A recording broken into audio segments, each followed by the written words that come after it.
Compte rendu de la deuxième réunion du Conseil de ministres. Le président de la République, chef de l'État, Félix-Antoine Tshisekedi Tshilombo, a présidé en visioconférence ce vendredi 7 mai 2021 la deuxième réunion du Conseil de ministres du gouvernement de la République, dirigé par le Premier ministre Jean-Michel Sama Lukonde Kyenge. 6 points étaient inscrits à l'ordre du jour, à savoir 1. Communication du président de la République, chef de l'État. 2. Point d'orientation du Premier ministre chef du gouvernement. 3. Point d'information. 4. Approbation d'un relevé des décisions du Conseil de ministres. 5. Examen et adoption des dossiers. 6. Examen et adoption de projets de texte. 1. De la communication du président de la République. La communication du président de la République a porté sur 3 points, à savoir 1.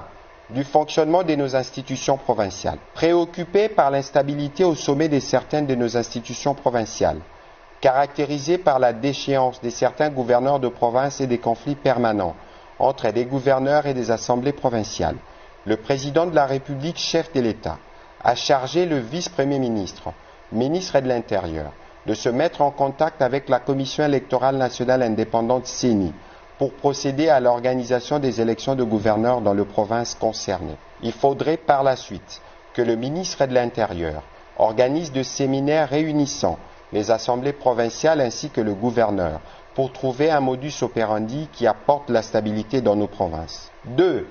Au sujet de l'enseignement supérieur et universitaire. Après la visite qu'il a effectuée le mercredi 5 mai 2021 dans quelques universités et instituts supérieurs, le président de la République a demandé au ministre de l'Enseignement supérieur et universitaire de mobiliser des moyens à mettre à disposition de professeurs pour faciliter la production des syllabus et répondre ainsi à la demande formulée par les étudiants quant à ceux. Il a en outre donné des orientations au ministre de l'ESU pour travailler avec son collègue de transport et voies de communication en vue de mettre à disposition en matinée et en fin de journée des bus pour faciliter la mobilité des étudiants. Au sujet du plan de développement de nos territoires, le président de la République a terminé son propos en informant le Conseil de ministres de sa volonté de mettre en œuvre le plan de développement de nos territoires. Il sera question de leur doter d'un budget qui leur permette de financer certains projets, notamment la construction d'infrastructures des bases, les routes des dessertes agricoles et les stations d'adduction d'eau, etc.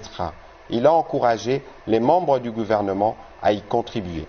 Du point d'orientation du Premier ministre, au cours de cette deuxième réunion du Conseil de ministres, le Premier ministre Jean-Michel Sama Lukonde a donné les directives précises aux membres de son équipe quant au fonctionnement du gouvernement.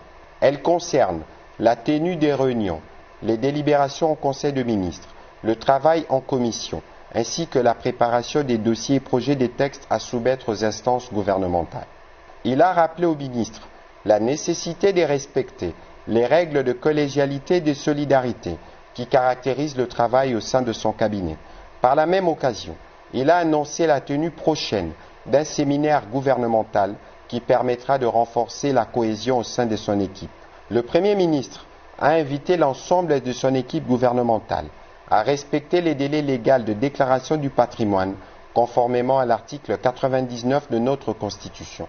3. Du point d'information.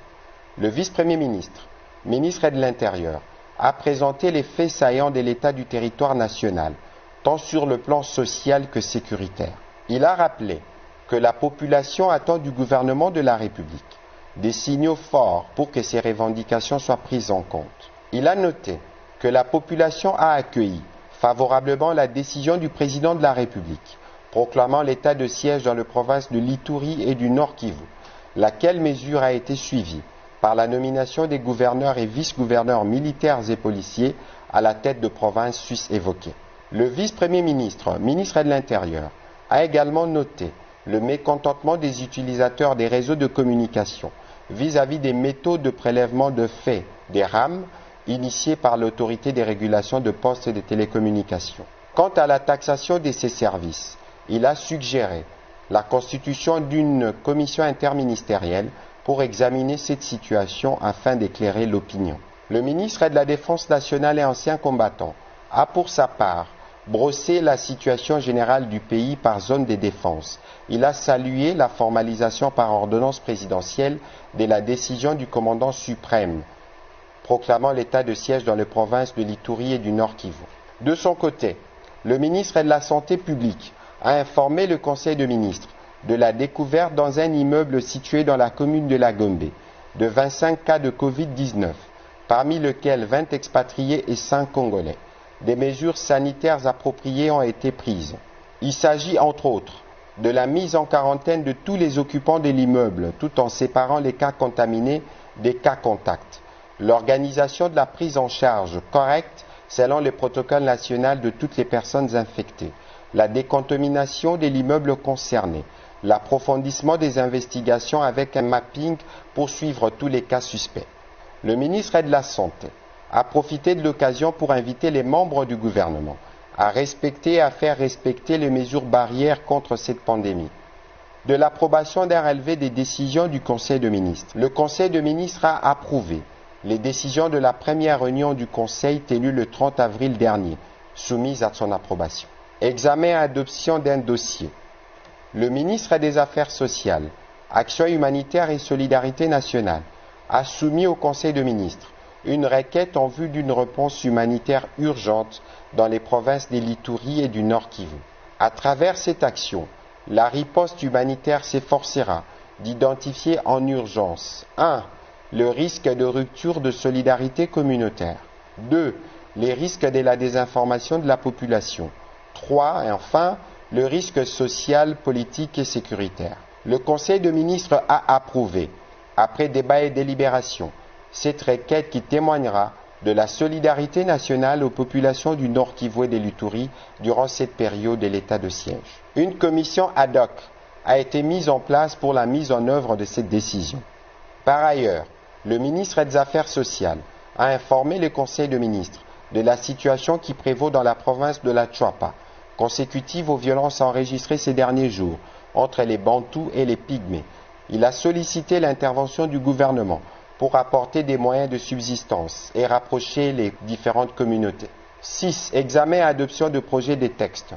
Le projet d'ordonnance rapportant l'ordonnance numéro 08/003 du 9 janvier 2008 implantant une cour militaire opérationnelle dans la province du Nord Kivu a été présenté au Conseil de ministres par la ministre d'État, ministre de la Justice et garde des Sceaux. Elle a sollicité son approbation en vue de se conformer à l'ordonnance du 3 mai 2021 portant proclamation de l'état de siège qui autorise les voies des recours, celle-ci n'étant pas autorisée dans cette juridiction conformément à l'article 87 du Code judiciaire militaire. L'existence de cette juridiction devient donc incompatible avec les mesures pré-rappelées. Ce projet d'ordonnance a été adopté moyennant amendement. Pour sa part, le ministre de l'Industrie a présenté les projets de décrets portant approbation de la convention de collaboration signée entre le gouvernement de la République démocratique du Congo et la firme AVZ. Ensuite, il a présenté le projet d'un accord de collaboration entre le gouvernement et l'entreprise précitée. Ces deux textes ont été renvoyés à la commission interministérielle compétente avant son examen en Conseil de ministres. Commencé à 10 h, le Conseil de ministres s'est clôturé à 13h47. Je vous remercie.